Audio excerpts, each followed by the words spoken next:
All right, what's up, everybody? Welcome to another episode of Big Bang Wrestling. I'm your host, Marcus. And I'm Nick. All right, and today we're joined by ECW original hardcore legend C.W. Anderson. He decided to come back on the show with us again today and finish up this interview we began last week. C.W., how's everything going today? Good, man. I said before we started recording, watching the Masters. It's beautiful here in North Carolina, great weather. So it's one of my favorite times of the year, man. Masters, it lets you know spring's coming. Spring's here, and for too long, summer will be here. So I love watching the Masters and just relaxing. Ain't nothing wrong with that. You got a favorite in the Masters? Not this year. My favorite wrecked this car a month ago. Tiger. Oh, man. Yeah, that's right. He did. I've always been a Tiger fan for a long time. I used to like when I first started playing, which was around early 2000. I was a Cleveland guy as far as the club, so I was a VJ fan, VJ Singh fan. But now, if it ain't Tiger, I really don't watch it much, and just because it's the Masters, I'm watching it right now. Golf has always been one of those things. Like, I enjoy playing. I used to go play with my dad. We used to go play golf every weekend. I can't sit there and watch it though. It has to be, and I'm telling you, Tiger has to be playing, has to be in some kind of contention for me to sit down just to keep my attention. But if he's not in any kind of, he's not chasing for it, to be first place, whatever, I can't watch it. Like I said, I love playing it. It's relaxing if you let it be relaxing. Some people take it too serious. AKA my brother, he's throwing clubs and shit and breaking them and all. Some people get a little ridiculous, kicking the golf cart and stuff. And you don't realize, man. We're amateurs. We have fun. When I play, I'm more like Tiger in the woods when I play because I'm not that good. When I hit it straight, I can hit it a long damn ways, but that's rarely. When I get up around the green, I play what I call Christian golf, because when I hit it on one side, it goes across the green. I got to cross back this way, so I'm always going back and forth. I got the touch of an axe murderer. Nice. I used to play at a golf park or like a little golf area here in Midlothian. It was called Oasis Sports Park. And there's this one hole that's got a lake on it, right in the middle of it. The challenge was just trying to get up across the lake. I can't tell you how many times I've sunk them in the lake. I told a guy the other day, this new job I started, we were talking about playing golf in the Masters. And I said, me growing up playing baseball and being the baseball player I said, it was easier for me to hit a split finger 95 mile an hour fastball, curveball, anything like it was easier for me to hit something like that than it was to hit that damn golf ball that's sitting still. All the tees I done broke trying to hit the ball. I'm hitting everywhere around it, but I realize you can't swing. I can't swing a golf club like I do a softball baseball bat. I got to swing it nice and easy, and that just ain't in my DNA. I got that whole John Daly grip it and rip it, and it don't work out too well for me. So you're trying to crack one out of there, and you can't really do that on the golf. No, totally opposite. Right. So last time we talked, we had just talked about your first interaction with Paul Heyman. The night he gave you a job and everything. How was it from there? Like your future interactions with Paul? He was always high on me, and I like to say, Paul was intimidating. He was able to come up with stuff off the top of his head. In the beginning, they didn't really use me that much because we were running 4 shows a week, and I was only getting used one time at the week. If you don't understand, it's not like WWE and WCW was. We weren't catered to and spoiled like some of those guys to an extent, because they're getting flown. They're getting all these things. ECW, Paul made you drive, and he started me paying me $75 a night. I think that if you interview anybody that was, like me, Danny Doran, Roadkill, Chris Chetty, guys like that, we got paid $75 a night. And if you didn't work, you didn't get paid. So I was driving myself to Alabama, New Orleans, Chicago, Miami, White Plains, New York by myself, 4 shows, working one time, getting paid $75, and then having to be able to afford a hotel room, afford gas, all these things. I was sleeping in my truck a lot. There was times I would sleep. I remember one time Jeff Jones let me sleep on the floor of his hotel room. Didn't give me a pillow, didn't give me anything. I had to use my own clothes as a pillow. I didn't have nothing to wrap up in, nothing to cover. And he still charged me for the room, part of the room. Wow. Wow. Yeah. Jeff Jones was kind of an asshole towards me in the beginning. When we would drive places, I'd follow him, and we'd like go to say like to Walmart or somewhere, and him and whoever he was with would get in the car or they'd go into the store, we'd get our stuff, and he'd just drive off and leave me. Wouldn't even wait for me. That's pretty shitty. Yeah. Really. Yeah. I said, how are y'all even able to make any money, like getting paid that little? Like, Yeah, you didn't make money. My first year, when I was at ECW, my first year on my taxes, I claimed a $21,000 loss. Wow. Damn. Because I was paying, I couldn't drive to Chicago every night. I couldn't drive to, New York. It was just cheaper to buy a plane ticket. And, my family was helping me. My wife was helping. And it was a struggle.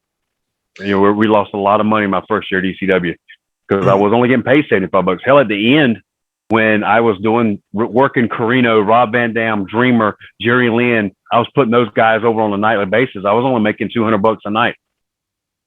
Wow. So Jeez. I wasn't getting paid like that. It was a struggle. Thankfully, I got to ride with Lou and Jack, and their rooms were being comped, and their car was being taken care of. Well, not comped, but ECW was paying for the rooms, paying for the car. So I got to ride with them and didn't have to pay for that. So that helped out a lot. So is that like what really ultimately like helped ECW go fall out of business? Just the pay structure? Paul was just a bad businessman. He was a hell of a booker. He's a hell of a mind, but he's not that good of he sucks as a businessman. Yeah. And just went in, giving guys these contracts that they couldn't afford. Rob Van Dam and, Carino and Lynn, and I don't know what. I think Carino, I don't really know what he was making. I know it was like $1,500, $2,000, something along those lines. I don't know if it was a week. That's the number that's in my head. I may be wrong, but I think it's around that because I remember he was having to renegotiate contracts because he didn't feel like he was getting paid enough. I mean, hell, I agree with him on that. Yeah. Well, seeing weren't they putting like travel expenses like on Chris Candido's credit card and stuff back then? All kind of. Yeah, but Chris was gone by the time I got there, so I don't know. Gotcha. I don't know who. And every week it was always a story of why we weren't getting paid. One night he set us down in we were in Canada and said he couldn't we had a $10,000 or $12,000 house. He had $10,000 or $12,000 and he couldn't pay us because it was a Canadian money. And Carino's rose his hand. He's like, well, I'm half Canadian. I can take, at least $10,000 back. One night he said our checks were in the FedEx hub in Texas, and the FedEx hub was on fire and was burning to the ground, and our checks were there. It was stories like that on a constant basis. And, he can make you believe a lot of those things, but we all drank the Kool-Aid and believed him, but he was such a good liar. And everybody knows that. I mean, it's not nothing. I'm, letting the cat out of the bag here. Paul was a very good liar. He lied to everybody. And it come to find, one of the things he said was, I'm never taking a check from ECW. I've never drawn a dime. Well, now we come to find out we know why, because Vince was paying your ass. Yeah. Yeah, I heard something. Yeah. Justin said a similar thing about that too. Mm-hmm. Yeah. He was telling us about that. The one that I got in the most heat with Paul was 4 or 5 years ago when I went on Twitter. I did an interview, and I've told this interview for years. I told this story where Paul was supposed to be out there in California saving us, putting us on the USA Network, and he was out there filming the movie Rollerball. Well, that was told to me by higher ups. And I'm supposed to preface that supposedly that's what he was doing. Well, when New Jack tells the story, when everybody else tells the story, nobody says a word about it. But when CW says it, Paul loses his shit. And he comes and says, I'm sitting beside Vince McMahon while he's reading the story. I don't care. Yeah. So it's not like I want to go back to work for them. So whatever. Go ahead. So how long had he been drawing a paycheck from Vince during that time? As well, maybe the whole time. I don't know. I don't know for sure. Yeah, I've never known that.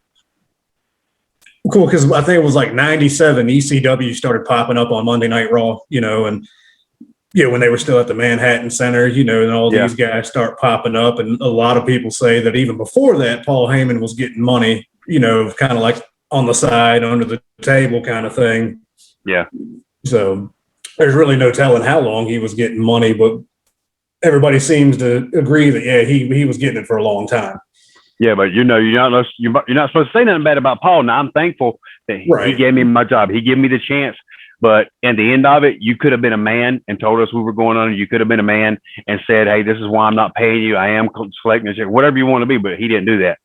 Mm-hmm. He, no one else found out. You know how we all found out that ECW folded is when he ended up on Raw as a commentary with Jim Ross that night. He didn't have the balls enough to sit us down and tell us. Wow. Yeah, that's just ridiculous. You got all these guys that are relying on you, and you can't even tell them, "Hey, we're done." Yeah, because after my I Quit match, I was supposed to get a contract. I was supposed to sign my contract. I was getting the television belt. That's what I was told at Living Dangerously. So now all these things were supposed to start happening for me, and it never happened. But that's just 20 some years ago. Not mad, not pissed off anymore. I've gotten on with life, so to speak. But it's one of these things that as long as I keep doing these podcasts, I'm going to keep telling the same damn story that he just lied to us. Grateful you give me my job. Grateful Tommy believed in me. Grateful he believed in me and give me the opportunity. You give me the football, and I ran with it. But that's about it. Yeah, just the way the situation at the end was handled was just, it was shitty, Yeah, it was piss poor on his part. Yeah, but go ahead, Nick. Oh, I'm sorry, but you just mentioned that I Quit match from Guilty as Charged, which is one of my favorite ECW matches. You and Dreamer. How did you get into that? That particular match. That was Tommy's idea. I remember, I've been feuding with Tommy for a little bit before that on house shows and things. And after my match with Kid Cash at November to Remember in Chicago, I remember he tells me, he says, "CW, you're a hell of a talent." He says, "I can't wait to put you over on pay-per-view one day." And the very next one, which was December, our Massacre on 34th Street, that's why I beat him, putting him through the table backwards with the leg up. And it was his idea for the I Quit match the whole time. And I got told from Justin and Jerry Lynn one week, separate occasion, man, I Quit matches are hard to pull off. We don't know if you're going to be able to pull off a good one. We hope you do. But those matches are really hard to do, as it goes to show you that not everybody that has an I Quit match has a good one, because they're difficult to do. Right. What makes them more difficult than any other matches, though? Exactly. I guess the psychology of the match. It has to be some kind of feud. You just can't put two guys in a match and call it an I Quit match. It makes no sense. Like, everybody looks at Magnum and Tully's as the standard for I Quit. They put it on the map. I watched, not long ago, I watched Funk and Flares, and everybody put that, in my opinion, everybody put that over as a great I Quit match, but I didn't see it. It was Magnum and Tully's is always still the best to me. And I love that 20 some years later, they're still talking about my I Quit match. But I don't know. I guess it's the way you put that match together, and it has to make sense and believable with some of the things you're doing, I guess, because I know some of the things Tommy did to me can hurt. It makes me, I just had one in early 2020 with George South, to where George beat the shit out of me in that match. It was when he hit me the very first time. I remember looking up at Shane Douglas and go, "Can I quit now?" I went back and looked at some of the highlights of that stuff, because you were talking about it last time, and some of that was pretty brutal. The first kendo stick shot, I really look up at Shane and said, "Can I quit now?" Because when George and I worked, George is that old school 80s NWA worker where, he's barely touching, everything's great. And he was bringing the thunder in that match, man. He was out to make a point, but it was it is what it is. And I had a blast wrestling with George in that I Quit match. But my go-to has always been the one people in before is the one with Dreamer. And Tommy told me before the match, he goes, "If we have a really good one, I'm going to shake your hand, and if I don't, if we don't, then I won't." And that was my driving force, was to get that handshake. And people, don't watch the WWE version of it, because the audio is kind of edited out. If you go back and watch one of the original recordings, as they're showing the highlights of my match, you can listen in the background and you can hear the fans chanting CF and dub, because I had 3,000 people at the Hammerstein ballrooms on their feet applauding me for that I Quit match. And I remember looking around, and I was kind of overwhelmed with emotion on the inside that all these fans were chanting my name for the I Quit match.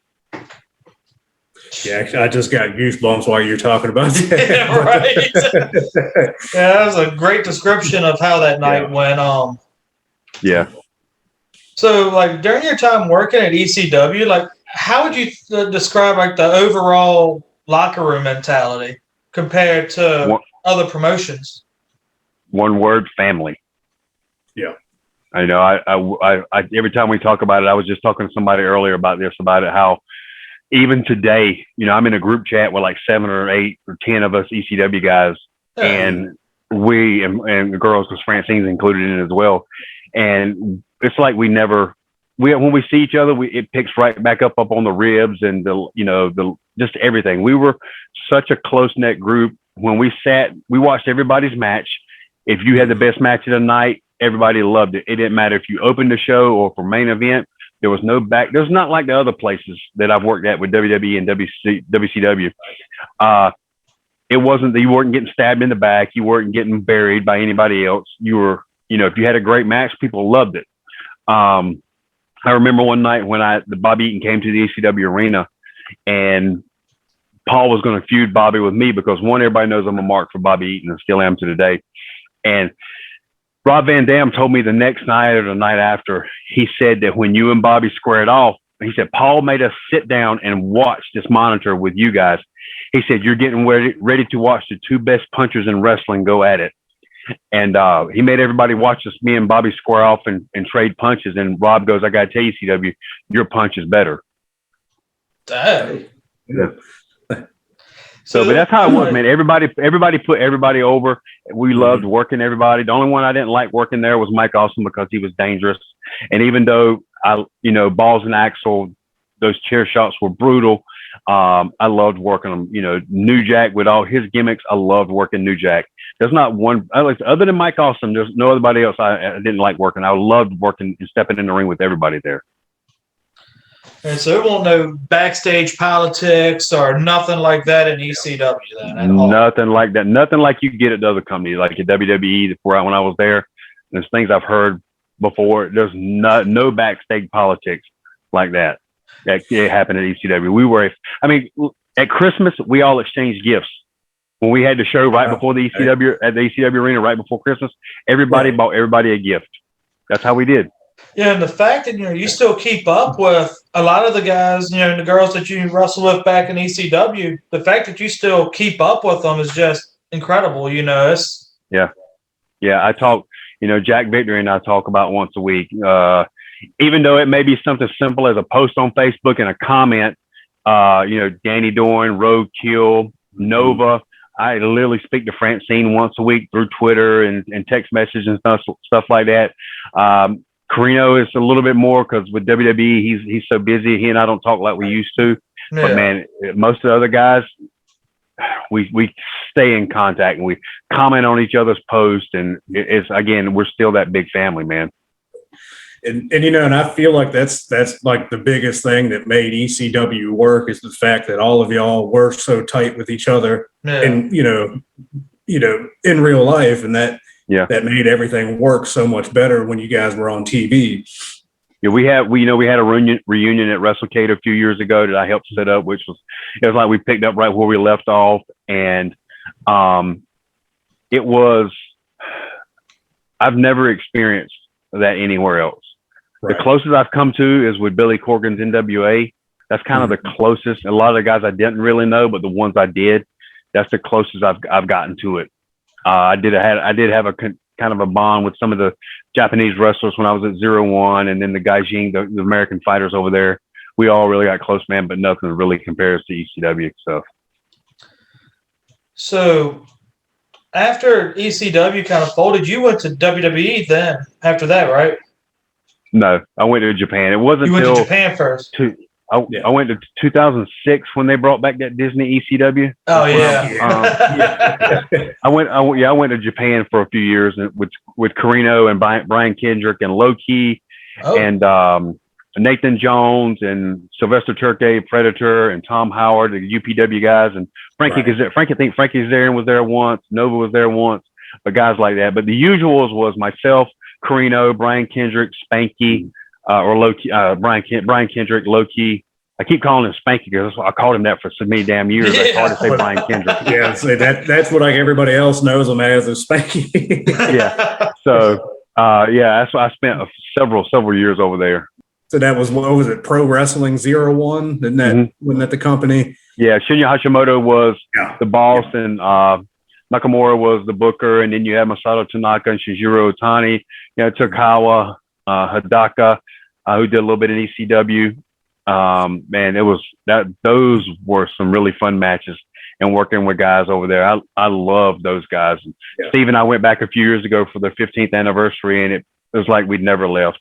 The fans, I put my match up with Steve, and because we GoPro'd it, and the fans were still chanting my name like I had never left.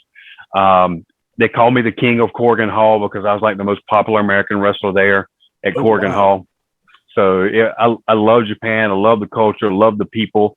You know, they would always dress up. You know, the adults would dress up in, you know, business casual suits, and the women's wearing nice dresses. It was a great event. When you got out of that match, you felt like you had done something, because when I went through, it was true strong style.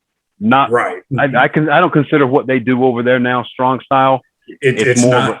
It's easier. It's easier. But when I was there, they were kicking the shit out of you. You were getting formed and dropped on your head, and when it was I remember coming home, it was nothing for me to have 20, 25 bruises on me. Or my first tour, my neck got separated off the axis joint and bulged a disc because Samoa Joe didn't protect me on his island driver. I was always getting hurt over there. One of my first, because I got a scar right here, you probably can see, but that was from last year. My student Victor Andrews did it off the top rope, but my first one right here, Van Astick jumped off the top rope and did the swanton and got nervous and put his elbows down and split me all the way through here. That match is on YouTube actually, because it was me and Josh Daniels and CM Punk against Hidaka, Hoshikawa, and Van Astick. I think it was Hoshikawa, and he split my lip all the way through. I remember sticking my tongue through my lip, and they took me to their emergency room over there. One of the Japanese wrestlers took me, and they laid me down, and they started dry shaving my mustache.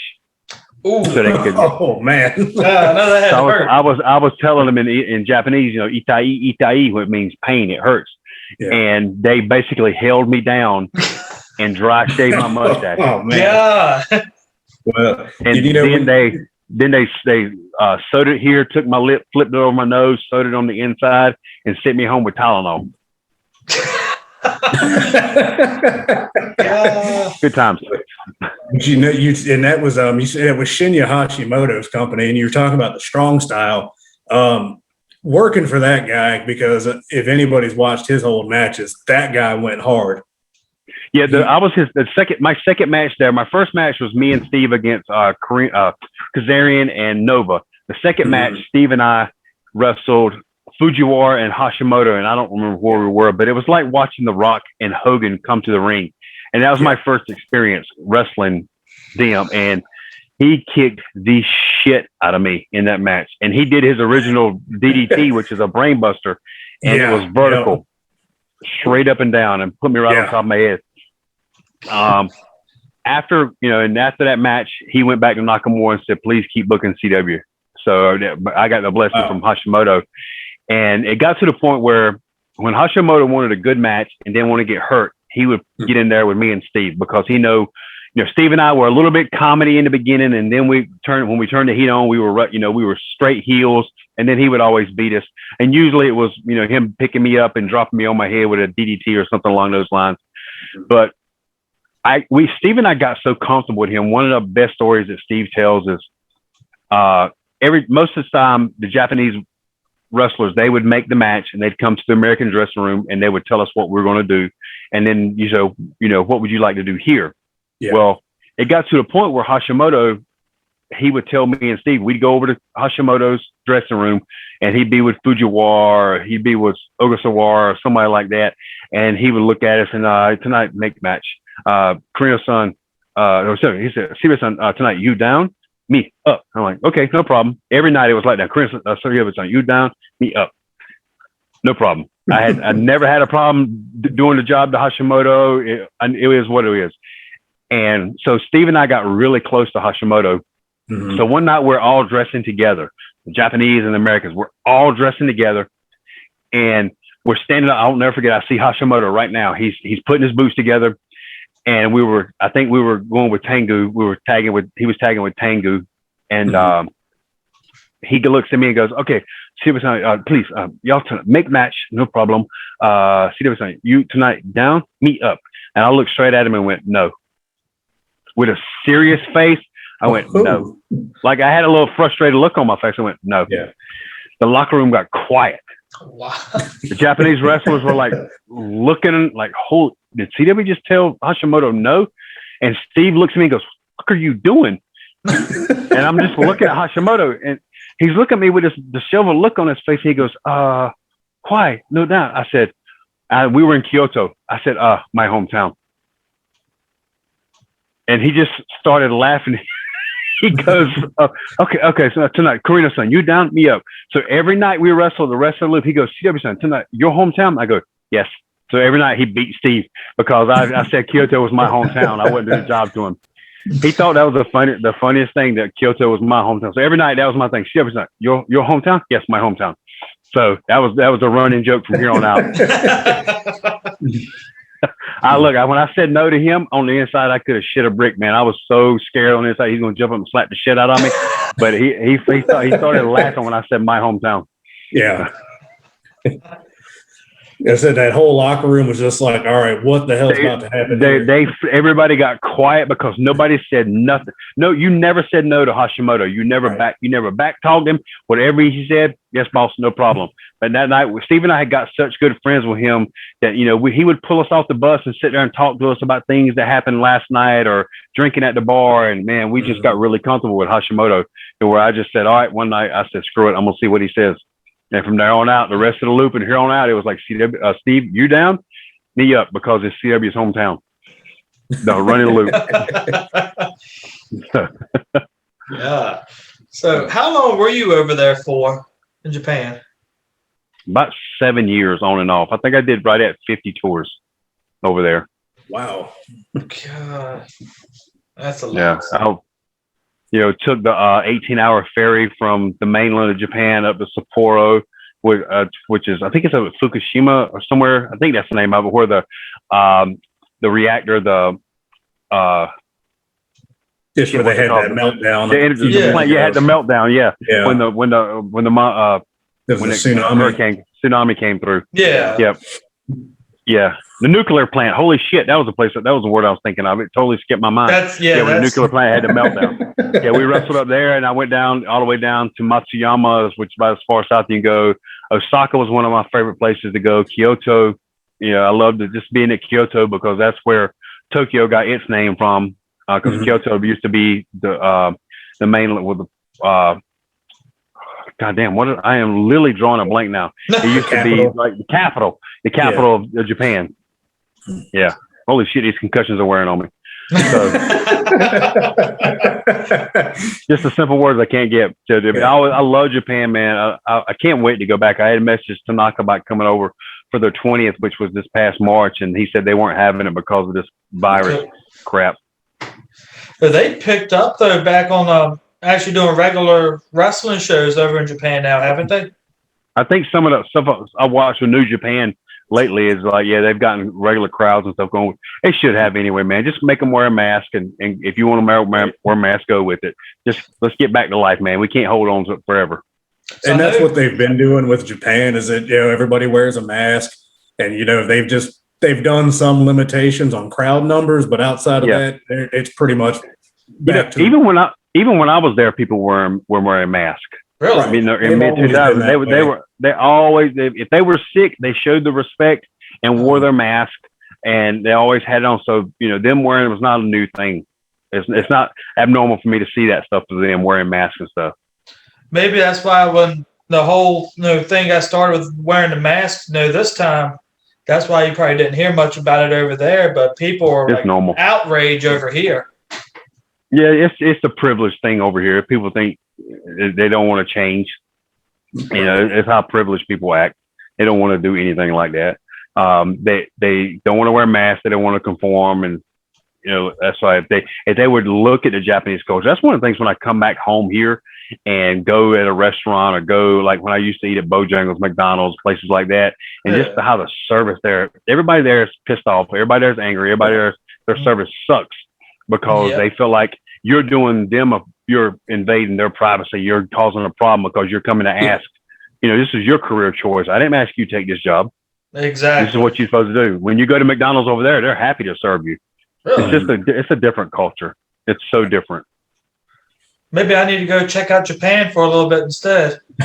Trust me, you go over there, you come back over here, and the service you get over here, you're like, oh, Jesus Christ, I can tell I'm back in the United States. Yeah. Let's go back to Japan so we can get something. Yeah. Right. Yeah, and the food, the McDonald's is better over there. Their Wendy's is better than it is here.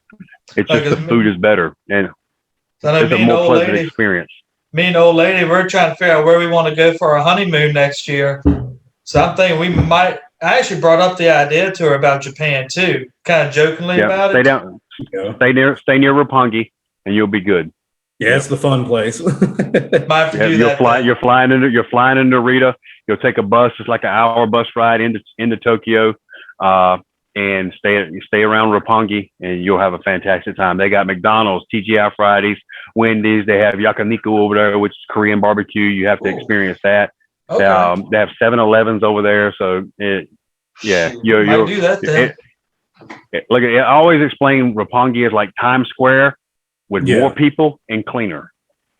That's exactly what it looks like. Yeah, I might have to check that out then. Yeah. If you had to choose like one match or one memory from over there in Japan that really stood out, what would that be? Because I hear everybody's got most of their best stories come from Japan. Then I think it's the night I fought for their version. Was it their version of a television belt? I don't remember, but it was Tanaka had the belt and he had I.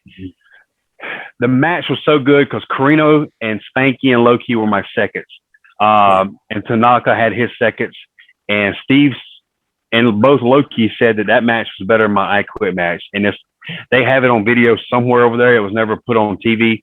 But I remember Tanaka knocked me out with his rolling forearm. I had my hand split open.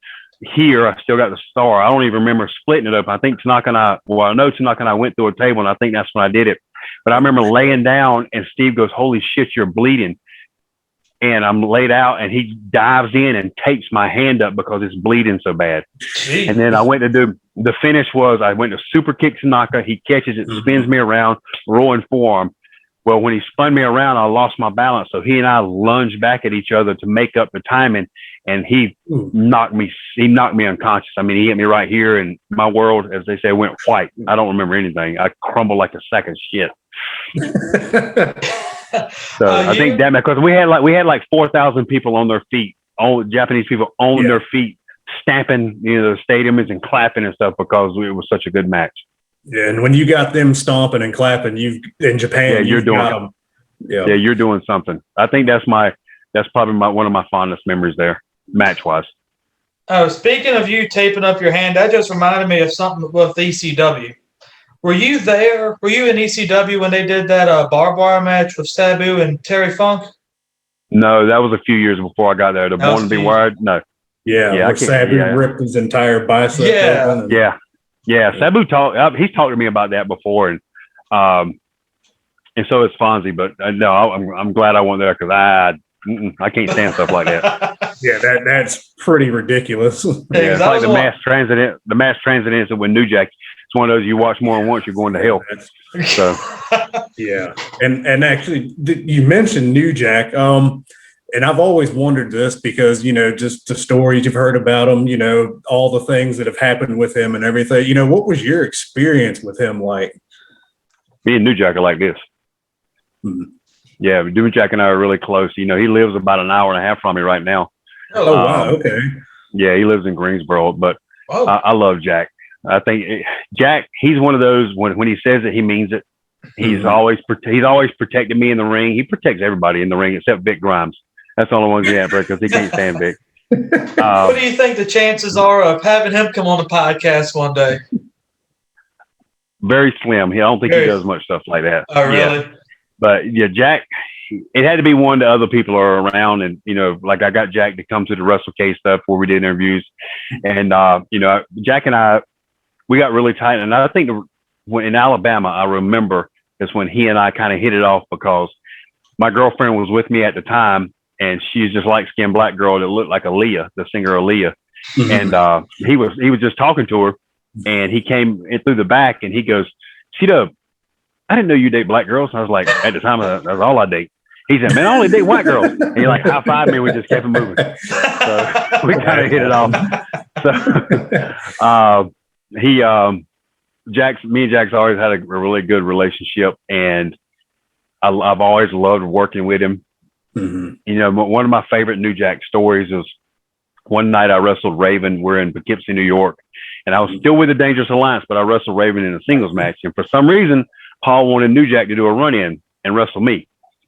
So Jack and I were going over our stuff, and the night before he had wrestled Vic Grimes. So when he wrestles Vic Grimes with his stapler, he puts staples in that staple gun. Yeah. And because he can't stand him. So we're in the back and we're going over our match. And he takes the staples and he shakes them out and makes sure there's none in there. He puts the thing back in there. He says, I'll lay you down. I hit you between the legs and then I'll staple your forehead. And I'm like, yeah, that's cool. No problem. So I go through my match with Raven. I go through, Raven beats me. Jack's music hit. He runs in. Me and Jack start going at it. And I remember Jack lays me down and he takes a staple gun out. And I was like, well, damn, I thought he was going to put something between my legs. So he takes a staple gun and puts it on the head of my dick. Well, what I didn't know, and he didn't know, that one staple had gotten jammed in the plunger. Oh, shit. So it didn't come out when he shake it. So when he hit that plunger, an 1.5 inch staple went in the side of my dick head like that. This excruciating pain goes through me. I can't even begin to describe. I would take a zipper up it more than I would a staple. So I feel it hit. And I'm like, holy shit. And I look down and then the pain hits in. It's like stumping your toe. When you stump your toe, about 5 seconds, here comes the pain. So I'm laying there and I'm screaming and Jack's dancing around in music. He looks down and I hear him go, get up, C-Dub, next spot. Get up, C-Dub, next spot. I look up, I said, Jack, you have stapled my dick. And he looks down, he goes, oh shit. And he lays down and he starts selling. Well, he starts mimicking me selling because he's laughing at me. Because I said, Jack, I'm a paralyzed crab. I'm a paralyzed crab. I can't move. And he says, shut up. You're making me laugh. So I finally get the staple out and he's laughing. He's covered like this and he's laughing and he's dragging me out through the ropes and he picks me up on the apron, like pile drives me off the apron through a table. But that's the one story. And, we even to today, if I even mention that or somebody mention that, he'll look at me and go, I'm sorry, C-Dub. So that's one of my stories. But yeah, I love Jack. He's one of those, he don't take no shit off anybody. And if you piss him off in the ring, he'll get you. Yeah. But Jack's always been careful. He's always been protected, man. He's always been so much fun to work with. Yeah, it's even like just hearing you describe that made me hurt a little bit. Yeah, it's one of those, that's why I never forget where we were at, Poughkeepsie, New York, and I won't never forget, laying there selling and him dancing and looking up at him and him laying beside me laughing. These things that are ingrained in my brain from here on out. Well, I love the fact that you're sitting there with a staple in your dick and he's telling you to shut up. I'm laughing. He said, stop, shut up. You're making me laugh. Yeah. He said, you staple my fucking dick. Yeah. I don't know why I kept saying I'm a paralyzed crab. I'm a paralyzed crab. That's what I kept saying. You saying that reminded me of that story you told us about the power plant with the dying cockroach. Yeah. That's what that reminded me of. Yeah. The other one is if you go back and watch the MLW War Games with us, there's a spot that's on the left side of the ring and I get hacked Sandman down and I kick him or do something and he starts spinning around in a circle where you see me just walk away from him. Well, when he starts spinning around in a circle, he starts looking up at me. He going, I'm doing the curly shuffle. So I walk off because I'm laughing. I have to turn my back to the hard cam so they won't see me laughing from that. Right.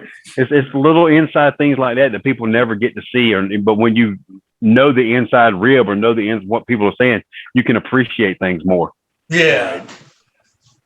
So you mentioned MLW. Now, was that when y'all were doing the Extreme Horsemen, or? Yeah, that's when they had us feuding with the legends, Terry Funk, Dr. Death, Steve Williams, Dusty Rhodes. I remember I'd never met Dr. Death, Steve Williams, and I knew the damn carnage he caused in Japan. He was such a strong style fighter over there. And I know Steve, we were tagging against him one night, Simon and I, and Steve told us, he said, look, now you got to bring it to Dr. Death. He said he works stiff. He wants you to bring it stiff, because if you don't, he's going to hurt you even more. So Steve got Simon and I all amped up and pumped up to work Dr. Death. So when we went out there to work Dr. Death, we beat the shit out of him. I mean, we were clubbing him like a seal. And I remember we were hitting him, and he was going, oh, ow, oh my potato. And then when he started pushing us, it was like lightly touching us. Yeah. And I went, fuck, Steve has ribbed us. As we go in the back, we're like all apologetic, and he's holding his hands. He goes, Jesus Christ, Karina, your guys beat the shit out of me.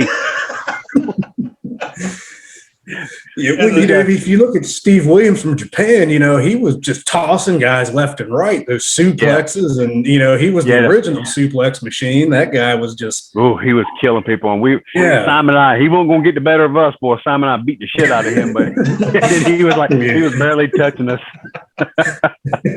And then some of those bar fight stories you hear about him, where he'd clear out an entire room by himself. I know, but I love it. He was so light to work with in the ring. He was so much fun. One night, we're still building up towards War Games, and we're in Orlando at the bar that ECW always used to run. I forgot what the name of it was, but we were running there one night, and we were trying to film promos, and Hack was late. He was notorious for being late. So we're on the second floor, and we see that he's coming in, and Court goes, Hack just got here. Steve goes, let's do a promo with him. Court goes, okay. Steve goes, let's literally beat the shit out of him as he comes up the steps. Let's take it out on him for being late. We're like, all right. Court goes, I love it. So Charlie was there with the camera. Mm-hmm. Hack comes walking up the steps, and we jump on Hack, and we start wearing his ass out. And he starts fighting back. He thinks it's a fight. So we're beating the shit. It was 3-on-1, and we're going at it, and they're filming it. And finally he realizes that it's a rib. And he starts working his punches. He goes, oh God, I get it. And then he starts working his punches. But in the beginning, we're beating him like we were like shooting on him, punching him and kicking him and stuff. And then after a few punches back at us, he finally realized that we're filming a promo, and he starts lighting it up, and we start lighting it up. But it was kind of a little payback for his ass being late that day. So now that Extreme Horseman thing you did, that was started, what was it? Turnbuckle wrestling with Dusty, and is that where that started? Yes, Steve and I kind of had Steve Simon and I kind of had the idea at ECW, but never really put a good name to it. Right. So one day, Dusty Rhodes sets us down, and it's me and Barry Windham and Carino, and he goes, "I'm going to form a faction with you guys. I'm going to call you the Extreme Horsemen." He said, because Barry, you were one of the original 4 Horsemen, and Steve, UNCW came from the Extreme. So we were somewhere in Georgia, southern Georgia, one night when we were going to do it. And Steve and I were fighting Dusty and Dustin. And we handcuffed Dustin to the ring, to the ropes, and we were beating Dusty down. And I remember they sent guys from the back, and we beat them down. And I wish they could find the video of it, because I remember kids are sliding in the ring. I throw a chair, and it hits one kid in the face and flips. And as the second one comes in, it hits the second one in the back of the head.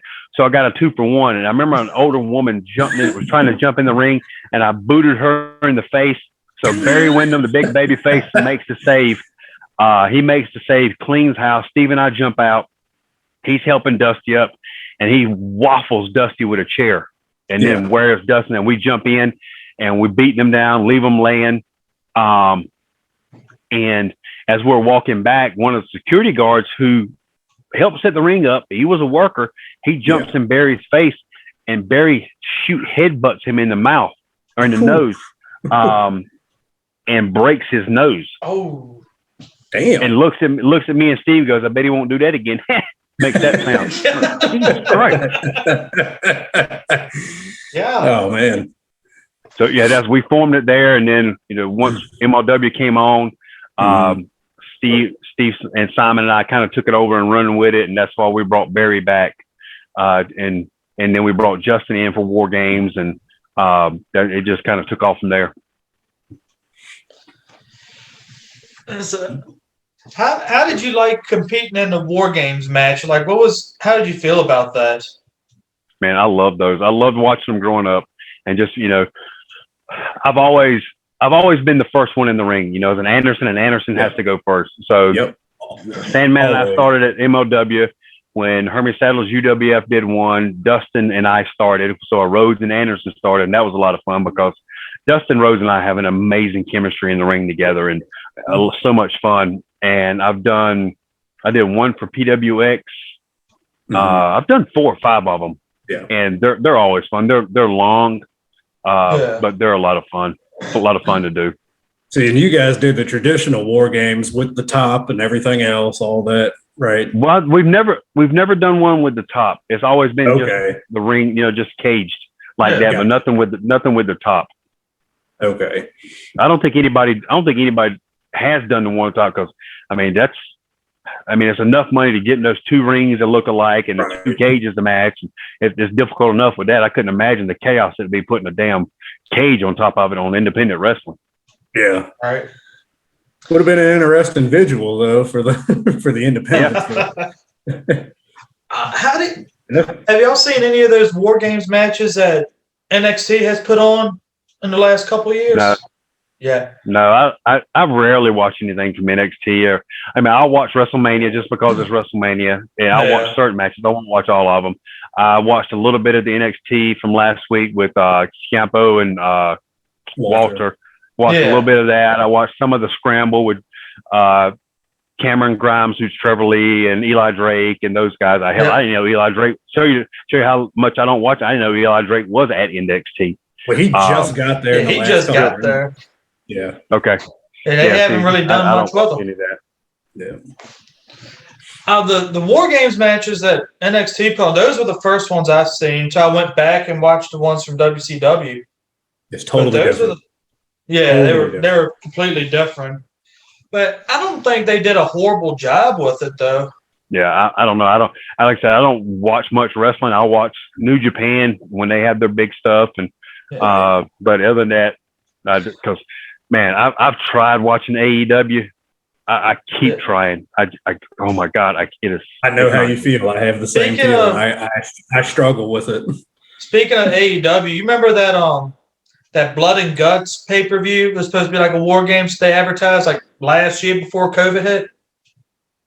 I don't remember. Nick, do you remember that? Yeah, they were going to advertise. They were going to do that. Then COVID hit, and they advertised it again this year. Yeah, they did it again, and it's supposed to be that new group of MJF. Yeah, MJF's group, and then Chris Jericho's group. Do they have anything against somebody being by themselves? Because everybody's in the damn group. Everybody's in the group by himself there. I think the only one by himself is Moxley. I think he's the only person that doesn't have a partner. Yeah, that or Christian, I think, but that won't last. No, I don't know. I don't know who is the final say so on that stuff with the booking and stuff, but I don't know.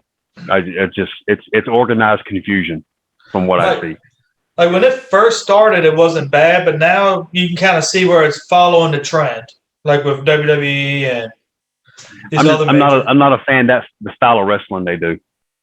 It just seems like everybody's just trying to cram every move they know how to do into a match. They don't sell it. They don't build up to it. They don't start out in a lockup or anything like that. They just immediately 1,000 miles an hour. Yeah, that's why I love listening to Jim Cornette stuff. Everything has that hot start and whatever. It's always somebody starts hot and you got to run in at the end.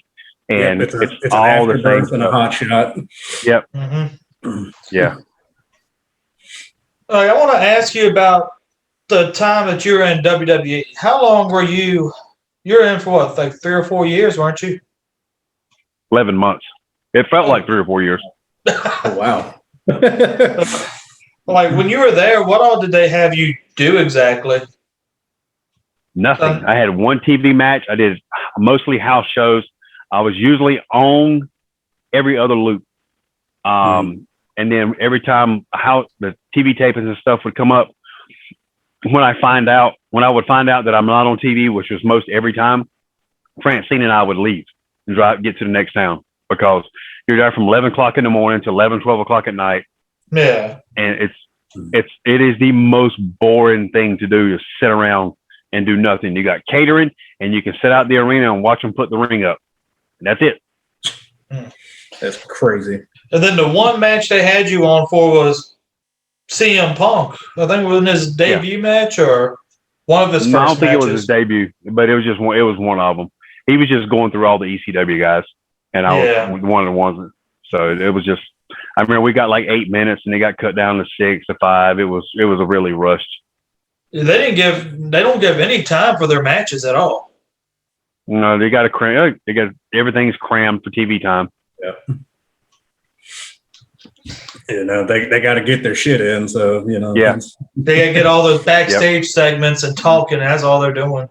Yeah. You got to talk. Everybody, it's got to be a male soap opera to some extent. Yeah. Because it all follows the same formula now. It starts off with a 20-minute promo that everybody's bored with in 30 seconds. And yeah. Yeah. It's been the same format for years. The same one. It ain't going to change until Vince is gone. It's going to be the same thing. Do you think it'll be any better if Triple H takes over at all, or? It's going to be hard to say, man. I hope so, because Triple H does have such a great knowledge for this business, and if they let him do it like he wants to, possibly. It depends where we are in the world. He does a great job with NXT. Yeah, he does a great job with that, but. Yeah, now they got all the guys. Can't leg slap anymore, so that limits a lot of them. They can't do that. It's so normal for everybody to slap every time they do something. So they got to stop. They made them stop that. What was the point of them taking that out? What was the?